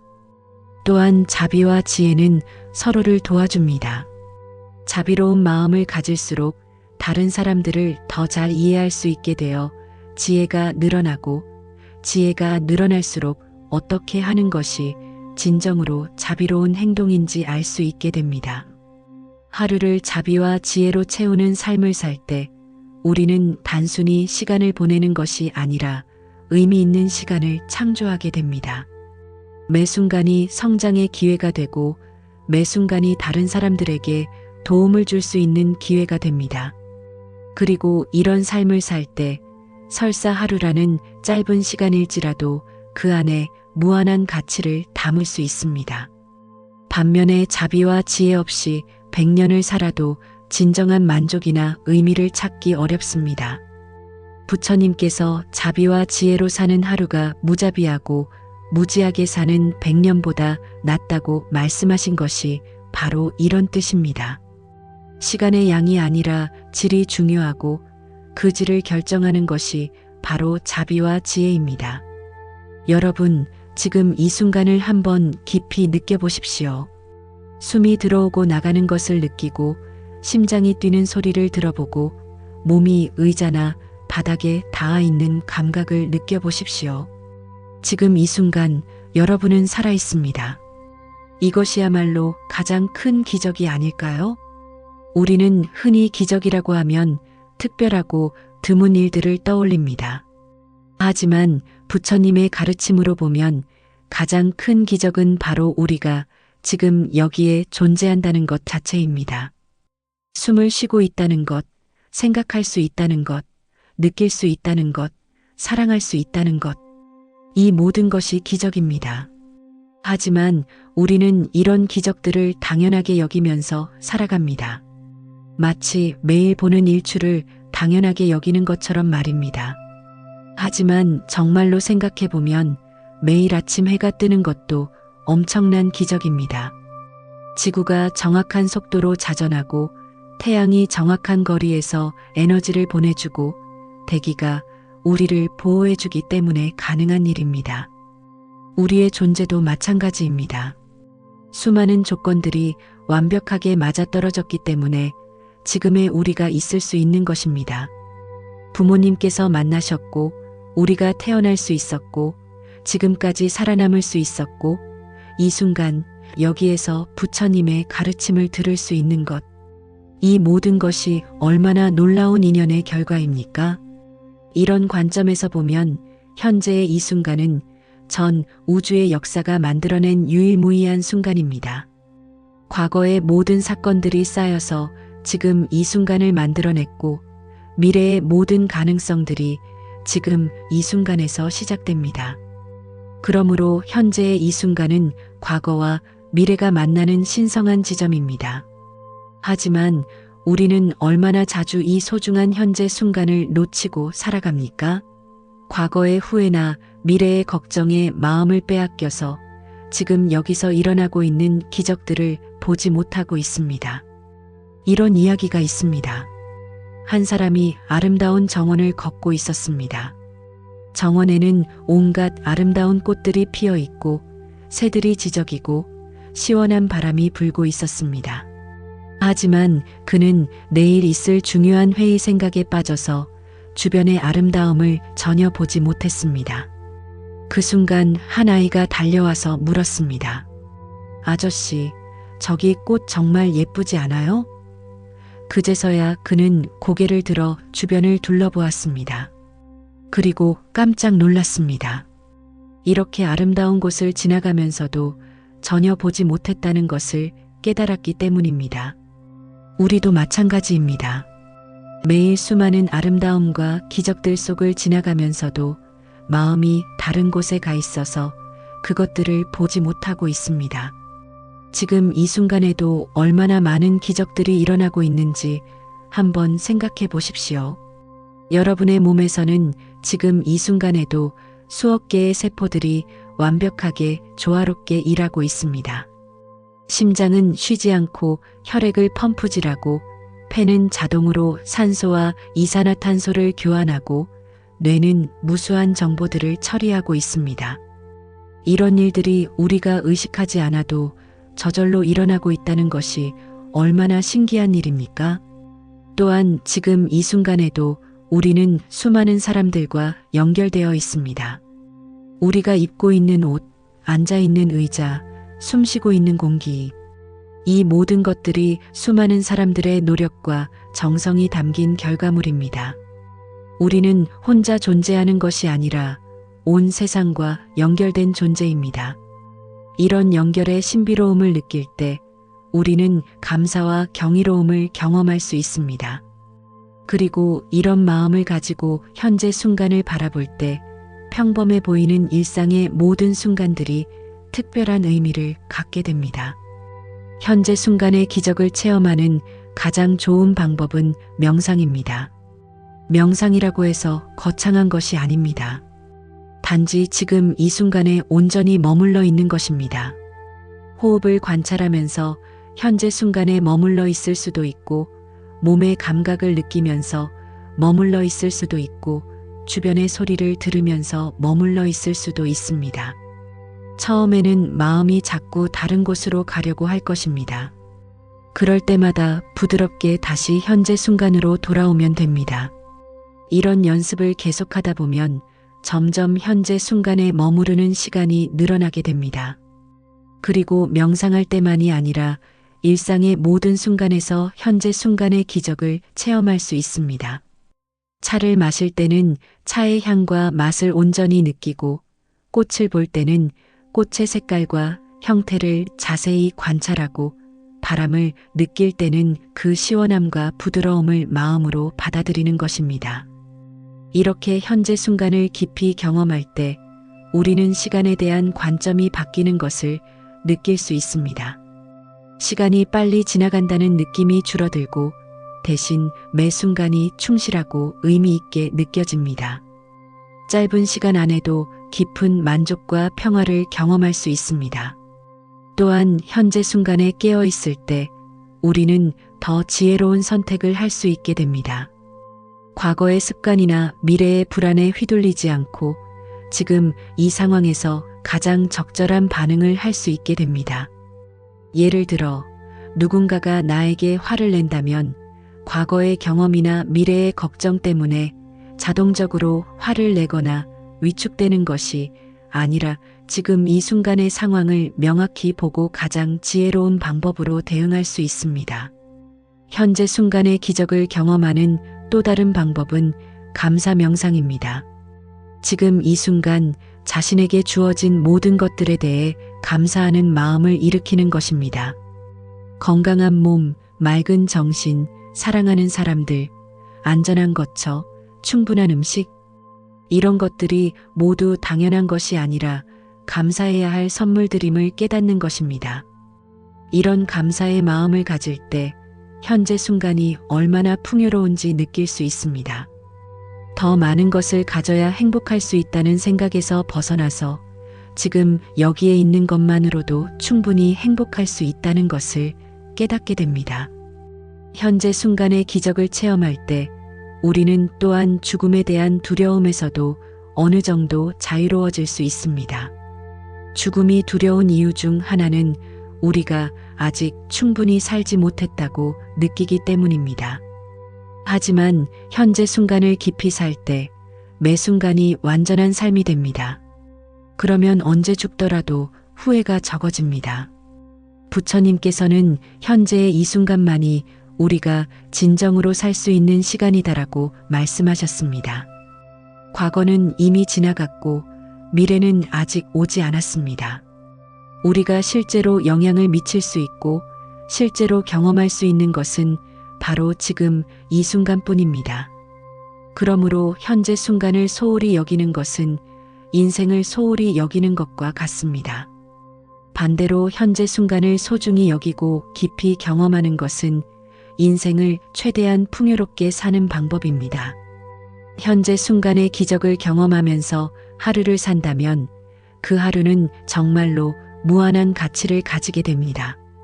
100년을 살아도 현재 순간을 놓치고 살면 공허하지만 하루를 살아도 현재 순간을 깊이 경험하면서 살면 충만할 수 있습니다. 여러분, 큰 변화는 항상 작은 실천에서 시작됩니다. 거대한 나무도 작은 씨앗에서 자라나고 넓은 바다도 작은 물방울들이 모여서 이루어집니다. 깨달음으로 가는 길도 마찬가지입니다. 거창한 수행이 아니라 일상의 작은 실천들이 쌓여서 큰 변화를 만들어냅니다. 많은 사람들이 수행이라고 하면 산속에 들어가서 몇 년씩 고행을 해야 하는 것으로 생각합니다. 물론 그런 수행도 의미가 있지만 부처님께서 강조하신 것은 일상 속에서의 꾸준한 실천이었습니다. 매일매일 작은 선행을 하고 작은 지혜를 기르고 작은 자비를 베푸는 것이야말로 진정한 수행입니다. 하루라는 시간 안에도 무수히 많은 작은 실천의 기회들이 있습니다. 아침에 눈을 뜨는 순간부터 밤에 잠들기까지 매 순간이 부처님의 가르침을 실천할 수 있는 기회입니다. 아침에 일어나자마자 할 수 있는 작은 실천이 있습니다. 눈을 뜨면서 오늘도 새로운 하루를 주신 것에 감사합니다라고 마음속으로 말하는 것입니다. 이 작은 실천 하나만으로도 하루가 감사함으로 시작됩니다. 세수를 할 때도 작은 실천이 가능합니다. 물을 사용할 수 있는 것에 감사하고 물을 아껴 쓰겠다는 마음을 갖는 것입니다. 이것은 환경을 생각하는 자비의 실천이기도 합니다. 밥을 먹을 때도 작은 실천이 있습니다. 첫 숟가락을 뜨기 전에 잠시 멈춰서 이 음식이 내 앞에 올 때까지 수고해 주신 모든 분들에게 감사하는 마음을 갖는 것입니다. 농부, 운송업자, 요리하는 사람. 이 모든 분들의 노력이 있었기 때문에 우리가 음식을 먹을 수 있습니다. 길을 걸을 때도 작은 실천이 가능합니다. 급하게 걷지 말고 천천히 걸으면서 발이 땅에 닿는 감각을 느끼는 것입니다. 이것만으로도 간단한 걷기 명상이 됩니다. 그리고 길에서 만나는 사람들에게 미소로 인사하는 것도 작은 자비의 실천입니다. 일할 때도 작은 실천들이 있습니다. 내가 하는 일이 다른 사람들에게 어떤 도움이 되는지 생각해보고 그 도움을 더 잘 줄 수 있는 방법을 생각해보는 것입니다. 그리고 일을 할 때도 집중해서 의식적으로 하는 것입니다. 사람들과 대화할 때는 어떨까요? 상대방의 말을 진정으로 들으려고 노력하는 것이 작은 실천입니다. 자신이 할 말만 생각하지 말고 상대방이 무엇을 느끼고 무엇을 원하는지 이해하려고 노력하는 것입니다. 그리고 상대방에게 상처가 되지 않는 말을 하려고 의식적으로 노력하는 것입니다. 화가 날 때도 작은 실천이 가능합니다. 화가 났을 때 즉시 반응하지 말고 잠시 숨을 깊게 쉬는 것입니다. 그리고 지금 내가 화가 나고 있구나라고 자신의 감정을 객관적으로 관찰하는 것입니다. 이것만으로도 화를 조절하는 데 큰 도움이 됩니다. 슬플 때도 마찬가지입니다. 슬픔에 완전히 빠져버리지 말고 지금 슬픔이라는 감정이 일어나고 있구나. 이것도 지나갈 것이다라고 관찰하는 것입니다. 그리고 이 슬픔이 나에게 무엇을 가르쳐 주려고 하는 것인지 생각해 보는 것입니다. 기쁠 때도 작은 실천이 있습니다. 기쁨을 혼자만 느끼지 말고 다른 사람들과 나누려고 노력하는 것입니다. 그리고 이 기쁨이 영원하지 않다는 것을 알고 집착하지 않는 마음을 기르는 것입니다. 잠들기 전에도 작은 실천이 가능합니다. 오늘 하루를 돌아보면서 잘한 것은 감사하고 부족했던 것은 반성하되 너무 자책하지는 않는 것입니다. 그리고 내일은 더 나은 하루를 살겠다는 다짐을 하는 것입니다. 이런 작은 실천들 하나하나는 별것 아닌 것처럼 보일 수 있습니다. 하지만 물방울이 모여서 바다를 이루듯이 이런 작은 실천들이 모여서 우리의 인격을 완전히 바꿀 수 있습니다. 그리고 놀라운 것은 이런 변화가 생각보다 빨리 일어난다는 것입니다. 부처님께서는 이런 말씀을 하셨습니다. 물방울이 떨어져서 항아리를 가득 채우듯이 지혜로운 사람은 조금씩 쌓아가면서 선함으로 자신을 채운다. 이 말씀은 작은 실천의 큰 힘을 잘 보여주고 있습니다. 작은 실천이 큰 의미를 갖는 이유는 여러 가지가 있습니다. 첫째, 작은 실천은 지속 가능합니다. 거창한 목표를 세우면 처음에는 열심히 하지만 곧 지치게 됩니다. 하지만 작은 실천은 부담이 적기 때문에 꾸준히 계속할 수 있습니다. 둘째, 작은 실천은 습관이 되기 쉽습니다. 큰 변화를 시도하면 기존 습관과의 충돌이 크지만 작은 변화는 자연스럽게 일상에 스며들 수 있습니다. 그리고 한번 습관이 되면 의식적인 노력 없이도 자연스럽게 계속할 수 있습니다. 셋째, 작은 실천은 자신감을 줍니다. 작은 목표라도 달성했을 때 느끼는 성취감은 다음 단계로 나아갈 수 있는 동기를 제공합니다. 반면에 큰 목표를 달성하지 못하면 좌절감만 커집니다. 넷째, 작은 실천은 현실적입니다. 누구나 할 수 있고 언제든지 시작할 수 있고 어떤 상황에서든 가능합니다. 특별한 시간이나 장소나 도구가 필요하지 않습니다. 다섯째, 작은 실천은 누적 효과가 있습니다. 하루에 1%씩만 나아져도 1년 후에는 37배가 좋아집니다. 이것이 복리의 힘입니다. 작은 변화도 시간이 지나면 엄청난 변화가 될 수 있습니다. 하지만 작은 실천을 할 때 주의해야 할 점들도 있습니다. 첫째는 너무 많은 것을 한꺼번에 시도하지 않는 것입니다. 한 번에 하나씩 천천히 늘려가는 것이 좋습니다. 둘째는 완벽주의에 빠지지 않는 것입니다. 가끔 빼먹거나 실수해도 자책하지 말고 다시 시작하면 됩니다. 중요한 것은 완벽함이 아니라 지속함입니다. 셋째는 결과에만 집중하지 않는 것입니다. 작은 실천 자체에서 기쁨을 찾고 그 과정을 즐기는 것이 중요합니다. 결과만 생각하면 조급해지고 쉽게 포기하게 됩니다. 넷째는 다른 사람과 비교하지 않는 것입니다. 각자의 상황과 능력이 다르기 때문에 자신만의 속도로 나아가는 것이 중요합니다. 다섯째는 의미를 잃지 않는 것입니다. 작은 실천이 습관이 되더라도 그 실천의 의미와 목적을 계속 기억하는 것이 중요합니다. 그래야 기계적인 반복이 아니라 의식적인 수행이 될 수 있습니다. 작은 실천의 예들을 더 구체적으로 살펴보겠습니다. 매일 아침 일어나서 오늘 하루 모든 존재들이 행복하기를 바랍니다라고 한번 말하는 것, 이것은 아주 작은 실천입니다.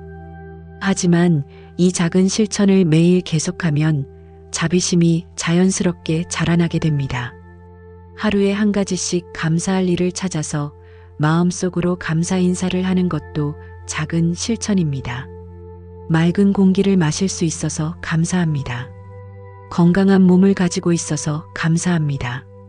사랑하는 사람들이 있어서 감사합니다.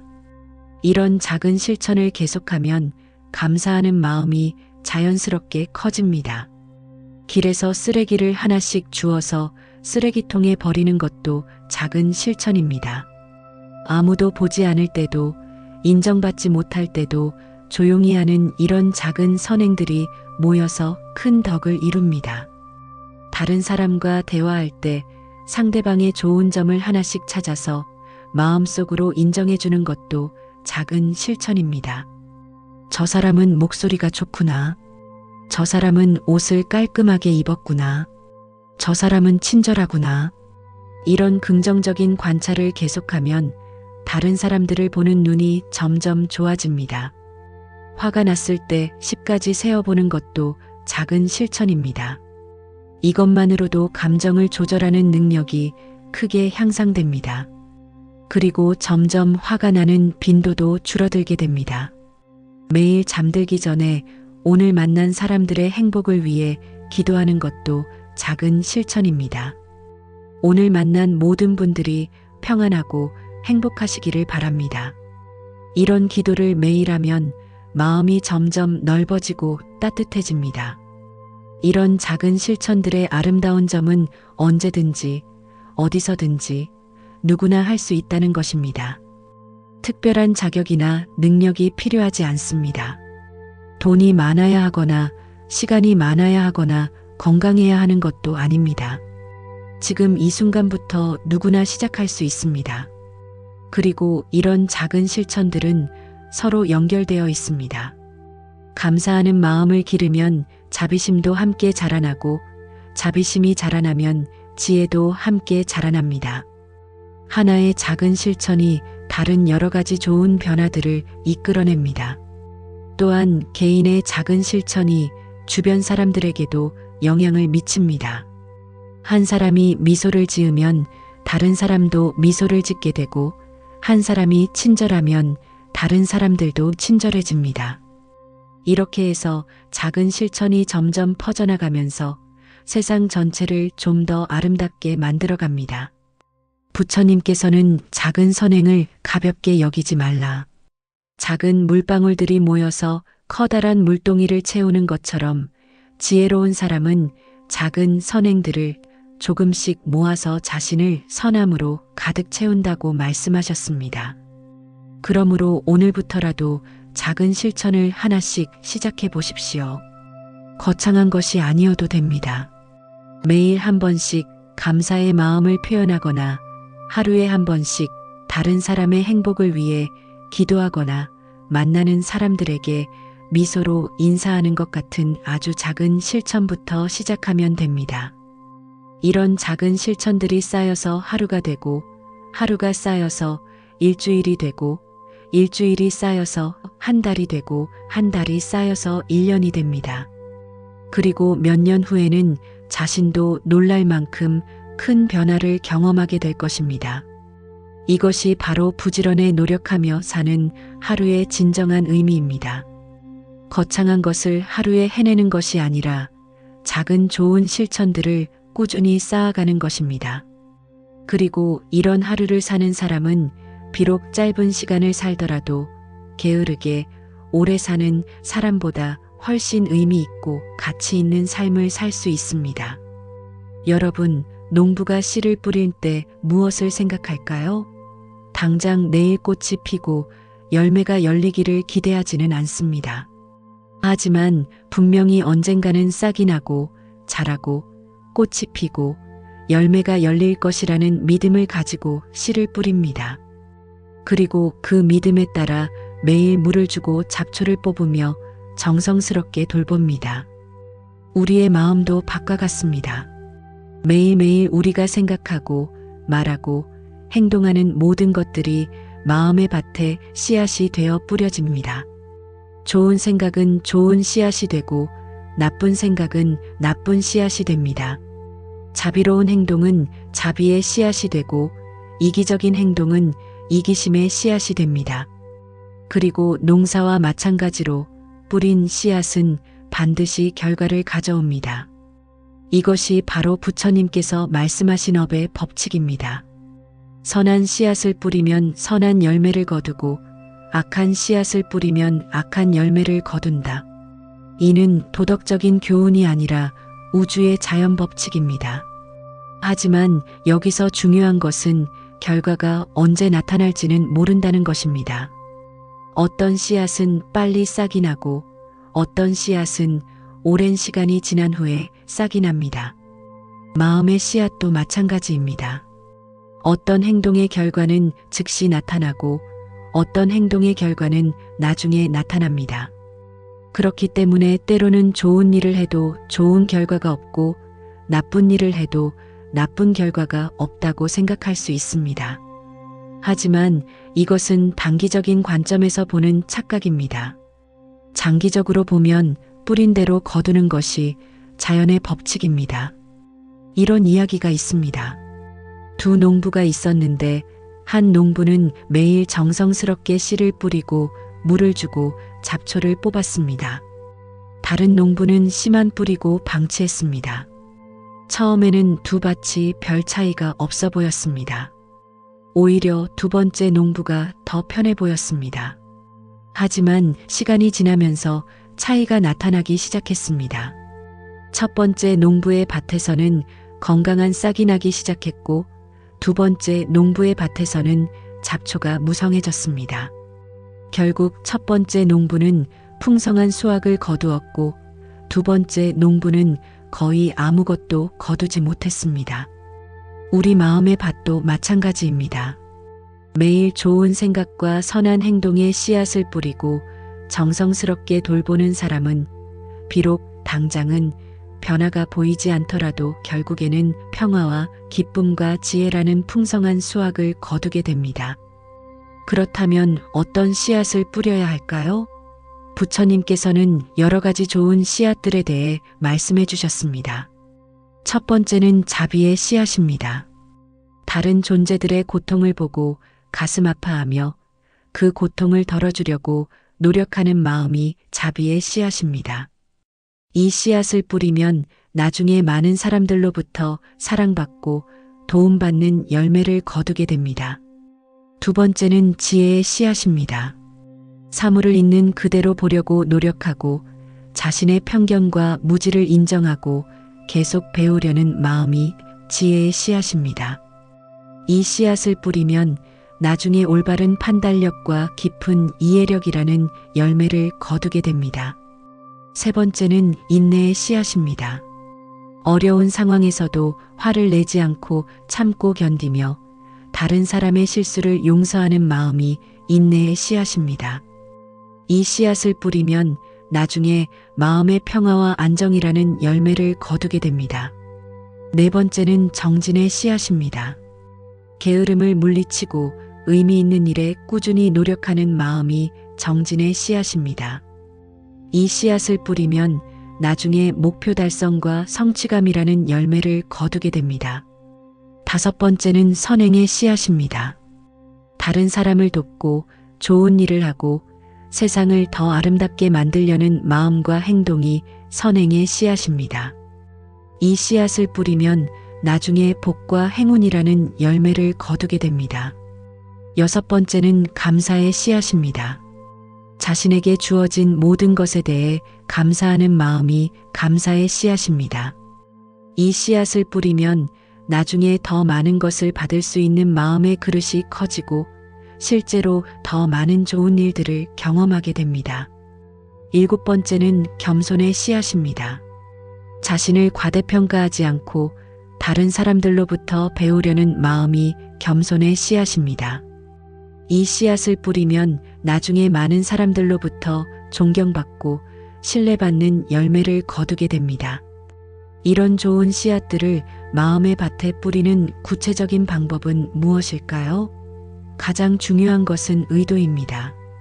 무엇을 하든지 좋은 의도로 하는 것이 좋은 씨앗을 뿌리는 첫 번째 조건입니다. 예를 들어 같은 일을 해도 어떤 의도로 하느냐에 따라 뿌려지는 씨앗이 달라집니다. 다른 사람을 돕되 자신을 과시하려는 의도로 하면 교만의 씨앗이 뿌려지고 진심으로 상대방의 행복을 바라는 마음으로 하면 자비의 씨앗이 뿌려집니다. 그러므로 무엇을 하기 전에 항상 자신의 동기를 점검해 보는 것이 중요합니다. 나는 지금 어떤 마음으로 이것을 하려고 하는가? 이것이 나와 다른 사람들에게 진정으로 도움이 되는 일인가? 이런 질문을 통해서 좋은 의도를 갖도록 노력해야 합니다. 또한 씨앗을 뿌린 후에는 인내심을 가져야 합니다. 농부가 씨를 뿌린 후 매일 땅을 파서 싹이 났는지 확인하지 않는 것처럼 우리도 좋은 행동을 한 후 즉시 결과를 기대하지 말아야 합니다. 결과에 대한 집착은 오히려 마음을 어지럽히고 지속적인 실천을 방해합니다. 대신 씨앗이 잘 자랄 수 있도록 꾸준히 돌보는 일에 집중해야 합니다. 좋은 환경을 만들어주고 마음을 평화롭게 유지하고 영양을 공급해주고 부처님의 가르침을 계속 공부하고 작초를 뽑아주는 것 나쁜 생각과 감정을 제거하는 것이 필요합니다. 마음의 밭을 가꾸는 일에서 가장 중요한 것 중 하나는 일관성입니다.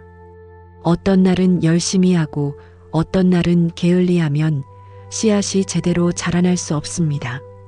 매일 조금씩이라도 꾸준히 하는 것이 가끔 많이 하는 것보다 훨씬 효과적입니다. 또한 다양한 종류의 씨앗을 뿌리는 것이 좋습니다. 자비만 기르고 지혜를 소홀히 하거나 정진만 하고 인내를 소홀히 하면 균형 잡힌 성장을 하기 어렵습니다. 모든 좋은 품성들을 골고루 기르려고 노력해야 합니다. 그리고 때로는 나쁜 씨앗도 뿌리게 됩니다. 화를 내거나 이기적인 행동을 하거나 거짓말을 하는 등의 행동들입니다. 이런 일이 일어났을 때는 자책하기보다는 그것을 알아차리고 즉시 좋은 씨앗으로 바꿔서 뿌리려고 노력하는 것이 중요합니다. 부처님께서는 과거의 나쁜 업도 현재의 선한 업으로 정화할 수 있다고 말씀하셨습니다. 즉, 이미 뿌린 나쁜 씨앗의 힘을 좋은 씨앗의 힘으로 약화시키거나 상쇄할 수 있다는 뜻입니다. 하루라는 시간 동안에도 우리는 수많은 씨앗을 뿌립니다. 아침에 눈 뜨면서부터 밤에 잠들 때까지 매 순간 무언가의 씨앗을 뿌리고 있습니다. 그러므로 하루를 부지런하고 의식적으로 살면서 좋은 씨앗들을 많이 뿌린다면 그 하루는 정말로 무한한 가치를 가지게 됩니다. 반면에 아무리 오래 살아도 나쁜 씨앗만 뿌리거나 아무 씨앗도 뿌리지 않는다면 그 삶은 의미가 없을 뿐만 아니라 괴로운 결과만을 가져올 것입니다. 그러므로 매일 잠들기 전에 오늘 하루 어떤 씨앗들을 뿌렸는지 돌아보고 내일은 더 좋은 씨앗들을 뿌리겠다고 다짐해 보십시오. 그리고 매일 아침 일어나서는 오늘 하루 좋은 씨앗들을 많이 뿌려서 마음의 밭을 풍요롭게 만들겠다고 발언해 보십시오. 이렇게 하루하루를 의식적으로 정진하는 마음으로 살아간다면 비록 짧은 시간이라도 그 안에 무수한 좋은 씨앗들을 뿌릴 수 있고 그 씨앗들이 자라나서 언젠가는 풍성한 깨달음의 열매를 거두게 될 것입니다. 여러분, 마음을 거울에 비유해 보신 적이 있으십니까? 우리의 마음은 정말로 거울과 같습니다. 본래 마음은 맑고 깨끗한 거울과 같아서 모든 것을 있는 그대로 비춰줍니다. 하지만 시간이 지나면서 먼지와 때가 쌓여서 거울이 흐려지듯이 우리 마음도 탐욕, 분노, 무지라는 때가 쌓여서 본래의 맑음을 잃어버리게 됩니다. 하지만 다행히도 거울에 쌓인 먼지는 닦아낼 수 있습니다. 마음에 쌓인 때도 마찬가지로 닦아낼 수 있습니다. 이것이 바로 수행의 목적입니다. 마음의 거울을 깨끗하게 닦아서 본래의 밝고 맑은 상태로 되돌리는 것입니다. 마음의 거울을 닦는다는 것은 구체적으로 무엇을 의미할까요? 이것은 우리 마음에 쌓인 부정적인 습관들, 잘못된 생각들, 어두운 감정들을 하나하나 제거해 나가는 과정입니다. 그리고 동시에 긍정적인 품성들, 올바른 지혜들, 밝은 에너지들을 기르는 과정이기도 합니다. 하루라는 시간은 마음의 거울을 닦기에 충분한 시간입니다. 아니, 사실은 지금 이 순간만으로도 충분합니다. 왜냐하면 마음의 거울을 닦는 것은 시간의 길이가 아니라 집중의 깊이에 달려있기 때문입니다. 마음의 거울을 닦는 첫 번째 방법은 관찰입니다. 거울에 어떤 때가 묻어 있는지 알아야 그것을 닦을 수 있듯이 우리도 자신의 마음에 어떤 부정적인 요소들이 있는지 먼저 알아야 합니다. 지금 내 마음에는 어떤 생각들이 일어나고 있는가? 어떤 감정들이 흐르고 있는가? 어떤 욕망들이 꿈틀거리고 있는가? 이렇게 자신의 마음을 객관적으로 판단하지 않고 관찰하는 것이 마음의 거울을 닦는 첫 번째 단계입니다. 처음에는 이런 관찰이 어색하고 어려울 수 있습니다. 지금까지 무의식적으로 살아왔기 때문에 자신의 마음을 의식적으로 들여다보는 것이 익숙하지 않기 때문입니다. 하지만 조금씩 연습하다 보면 점점 쉬워집니다. 사랑하는 여러분, 이제 우리의 법문 여행이 마무리를 향해 가고 있습니다. 오랜 시간 동안 함께 해주셔서 정말로 감사합니다. 혹시 피곤하시더라도 끝까지 함께 해주시기를 부탁드리며 이 마지막 시간에 오늘 우리가 함께 나눈 모든 이야기를 마음속 깊이 정리해보는 시간을 갖도록 하겠습니다. 비록 100년을 산다 해도 게으름에 젖어 정진하지 않는다면 항상 부지런해 노력하며 사는 하루보다 못하다. 이 한 구절에서 시작된 우리의 대화가 이렇게 깊고 넓은 바다로 이어졌습니다.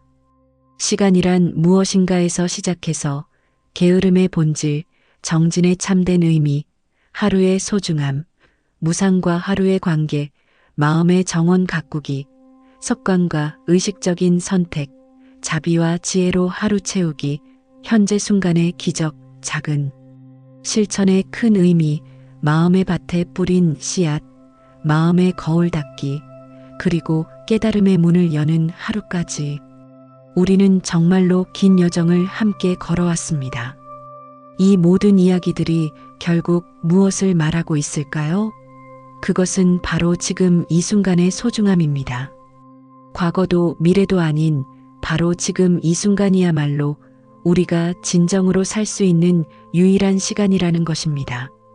하지만 단순히 현재 순간에 머무르라는 것이 아닙니다. 그 현재 순간을 어떻게 살 것인가가 중요합니다. 의식을 잃고 습관적으로 살 것인가, 아니면 완전히 깨어있는 마음으로 의미 있게 살 것인가, 자신만의 이익을 추구하며 살 것인가, 아니면 모든 존재들의 행복을 위해 살 것인가, 어둠 속에서 헤매며 살 것인가, 아니면 지혜의 빛으로 길을 밝혀가며 살 것인가. 이런 선택들이 매 순간 우리 앞에 놓여 있습니다. 그리고 우리가 어떤 선택을 하느냐에 따라 우리의 하루가, 우리의 인생이, 우리의 내생이 결정됩니다. 여러분, 혹시 이런 생각을 해보신 적이 있으십니까? 만약 오늘이 내 인생의 마지막 날이라면 어떻게 살겠는가? 아마도 사소한 일로 화내지도 않을 것이고 무의미한 일에 시간을 낭비하지도 않을 것입니다. 사랑하는 사람들에게 진심을 전하고 용서할 사람들을 용서하고 감사할 일들에 감사하며 의미 있는 일에 집중할 것입니다. 그렇다면 왜 우리는 매일을 마지막 날처럼 소중히 살지 않을까요? 그것은 우리가 시간이 무한정 있다고 착각하고 있기 때문입니다. 내일도 있고 모레도 있고 내년도 있고 몇십 년도 더 있을 것이라고 생각하기 때문입니다. 하지만 부처님께서는 이런 생각이야말로 가장 큰 착각이라고 말씀하셨습니다. 우리에게 확실한 것은 오직 지금 이 순간뿐입니다. 다음 순간도 내일도 내년도 확실하지 않습니다. 그러므로 지금 이 순간을 최대한 의미 있게 소중하게 사는 것이야말로 가장 지혜로운 선택입니다. 그리고 놀라운 것은 이렇게 매 순간을 소중히 살 때 우리의 하루가 마치 영원처럼 느껴진다는 것입니다. 시간이 빨리 지나간다는 느낌이 줄어들고 대신 매 순간이 충만하고 의미 있게 느껴집니다. 하루 안에도 무수한 깨달음과 성장과 기쁨을 경험할 수 있습니다. 이것이 바로 영원한 하루입니다. 시간의 길이로는 24시간에 불과하지만 의식의 깊이로는 영원과 같은 하루 말입니다. 이런 하루를 사는 사람에게는 시간의 길이가 중요하지 않습니다. 중요한 것은 그 시간을 얼마나 깊이 있게, 의미 있게 사용하느냐 하는 것입니다. 부처님께서 부지런히 노력하며 사는 하루라고 말씀하실 때의 하루가 바로 이런 하루입니다. 단순히 바쁘게 움직이는 하루가 아니라 매 순간을 의식적으로, 자비롭게, 지혜롭게 사는 하루입니다. 이런 하루 하나가 게으르게 사는 100년보다 더 큰 가치를 가질 수 있습니다. 여러분도 이런 영원한 하루를 사실 수 있습니다. 특별한 능력이나 자격이 필요한 것이 아닙니다. 지금 이 순간부터 시작할 수 있습니다. 내일 아침 눈을 뜨면서 이렇게 다짐해 보십시오. 오늘 하루를 영원한 하루로 살아보자.